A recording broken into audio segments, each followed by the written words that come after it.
Assalamualaikum warahmatullahi wabarakatuh. Kembali lagi kita belajar matematika dengan Ibu Sari. Masih lanjutan dari bentuk atau bab pencacahan, tapi ini subbabnya adalah kombinasi. Definisi dari kombinasi. Definisi menurut Kamus Besar Bahasa Indonesia, kombinasi yaitu gabungan beberapa hal atau pengertian perkara warna dan sebagainya.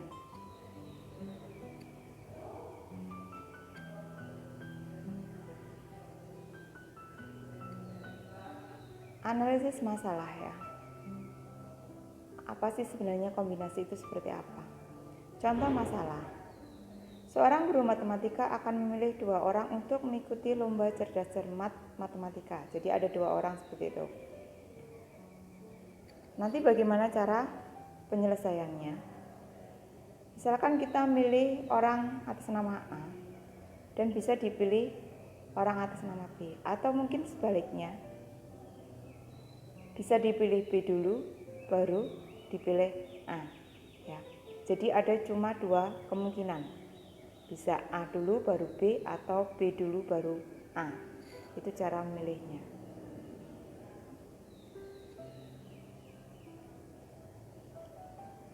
Untuk analisis masalah yang kedua, ada beberapa banyak cara yang mungkin terjadi jika si anak dipersilahkan mengambil 12 cara acak dalam suatu kotak yang mengandung bola berwarna merah, hijau, dan kuning. Dalam pengambilan bola, urutan tidak diperhatikan ya. Perlu digarisbawahi, dalam pengambilan bola urutan tidak diperhatikan.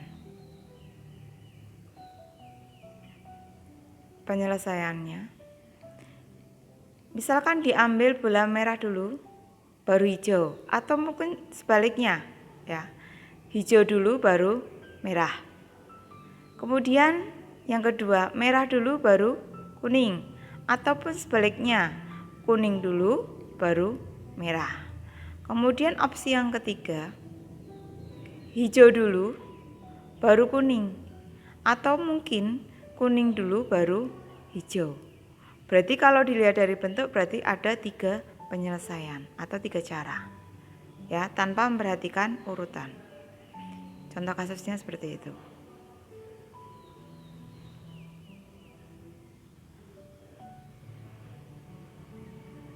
Nah, sebenarnya dari 2 kasus tadi kita bisa menyimpulkan apa sih definisi dari kombinasi sebenarnya. Kombinasi suatu teknik yang menyatakan banyak cara dalam menyusun beberapa objek dari suatu grup tanpa memperhatikan urutan. Jadi mau diurutkan 1, 2, 3 atau 2, 3, 1 atau 3, 1, 2 itu sebenarnya sama. Jadi tidak memperhatikan urutannya. Itu kalau kombinasi. Misalkan diketahui himpunan memiliki anggota sejumlah N, maka pemilihan R buah anggota dinamakan kombinasi R dari N. Ditulis seperti itu ya. Kombinasi N dari N dinamakan R itu lebih kecil atau sama dengan N. Jadi rumus kombinasinya adalah N faktorial dibagi R faktorial kali N min R faktorial. Berbeda dengan permutasi pertemuan minggu kemarin. Bisa dibuka lagi.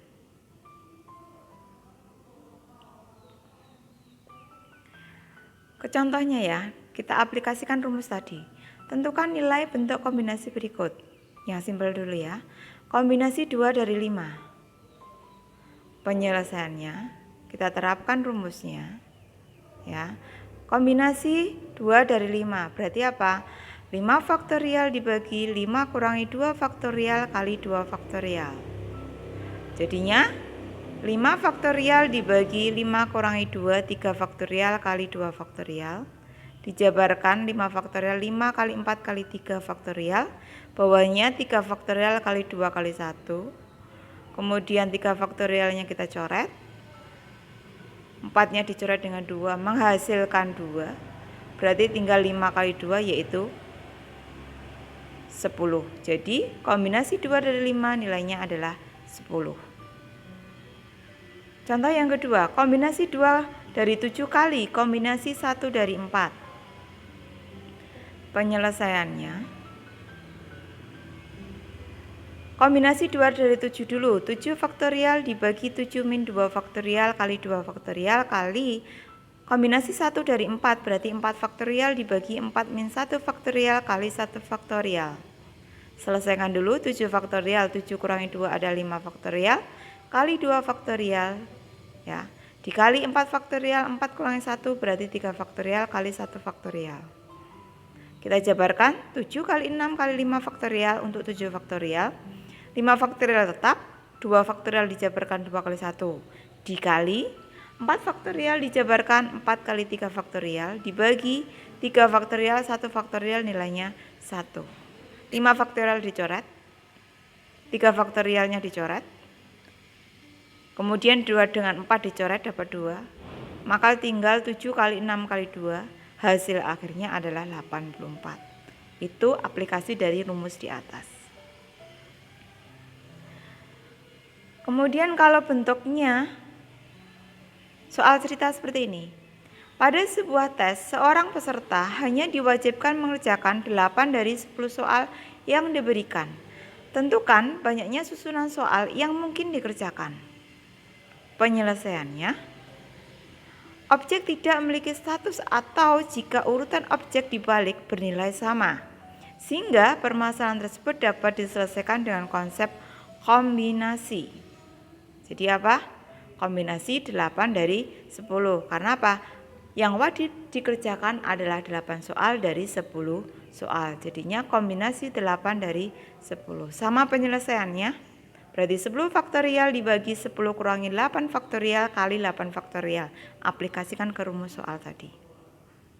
10 faktorial dijabarkan 10 kali 9 kali 8 faktorial. 10 kurangi 8 berarti 2 faktorial kali 8 faktorial. 8 faktorialnya kita coret. Kemudian 2 dengan 10 dicoret dapat 5. Jadi 5 kali 9 yaitu 45. Cukup mudah kan? Jadi ada 45 susunan soal yang mungkin dikerjakan. Itu kalau contoh dalam bentuk aplikasi soal cerita. Sekarang kasus soal ketiga. Ya, agak ribet sedikit. Di dalam kantong terdapat 6 kelereng berwarna merah dan 5 kelereng berwarna hitam. Dari dalam kantong diambil 3 kelereng secara acak. Dari dalam kantong diambil 3 kelereng secara acak. Banyak kemungkinan terambil 2 kelereng berwarna merah, 2 kelereng berwarna merah, dan 1 kelereng berwarna hitam. Bagaimana cara penyelesaiannya? Oke, memilih 2 dari 6 kelereng berwarna merah. Memilih 2 dari 6 kelereng berwarna merah. Dan 1 kelereng dari 5 berwarna hitam. Ya. Penyelesaiannya bagaimana? Kombinasi 2 dari 6 dikali kombinasi 1 dari 5. Ya. Penyelesaian sama, kombinasi 2 dari 6 ya. Berarti 6 faktorial dibagi 6 kurangi 2 faktorial kali 2 faktorial ya, dikali kombinasi 1 dari 5 adalah 5 faktorial dibagi 5 min 1 kali 1 faktorial. Hasilnya 6 faktorial dibagi 6 kurangi 2 kan 4 ya. 4 faktorial kali 2 faktorial, 5 kurangi 1 adalah 4 faktorial, berarti 5 faktorial dibagi 4 faktorial kali 1 faktorial. 6 faktorial dijabarkan 6 kali 4 kali 4 faktorial, dibagi 4 faktorial, 2 faktorial itu dijabarkan 2 kali 1. 5 faktorial dijabarkan 5 kali 4 faktorial, dibagi 4 faktorial, 1 faktorialnya adalah 1. 4-nya dicoret, faktorialnya dicoret ya. Kemudian 2 dengan 6 dapat 3.